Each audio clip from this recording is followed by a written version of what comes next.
পেনেক কইরা আমার অন্তর পুইরা কইলা আমি জানি গো কিরি গুলওয়ালের এখানে কোন আরে ভাই ভাই গালটা বাজা গাইছি রে ভাই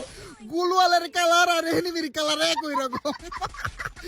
বুঝুন না করলে তো বুঝতেই পারতাম না। যাই হোক বাজার নেই আমার হুন্ডা খানা কলা বাবার দিকে আইতে আছে হুন্ডা খানা ফাটায় ভাই দুইটা এনিমি আরে ভাই দুইটা এনিমি গেছে পেক পেক পেক পেক নিজে বসলে বাপের নাম বড় লোকদের মতো আমি কলা বাবা সুপার মেট কিট কই না নিলাম পেনেকে কইরা আমার অন্তর পুইরা কালা রিভাইভ দিতে দিলাম যাতে একটা কিল নিতে পারি খা খা খা ড্যামেজ খা ভাই ওইটাও আহারে ভাই আমি একটু রিভাইভ দিতে দিছিলাম যাতে দুইটা কিল আমি নিতে পারি। ওই তো দেখো একখানা এনিমি নাইমা গেছে খা খা খা মরে মাছ খাই দিলাম আর খা খা ও নো শিট আমি কলা বাবা কিল কানা পাইয়া গিয়েছি ভাই তুই গুলওয়ালের ভিতরে গেছিস ক্লিয়ারটা ওয়া তো যা নয়তো সামনে আমি ক্লিয়ারটা কইরা দেই জোনের ভিতরে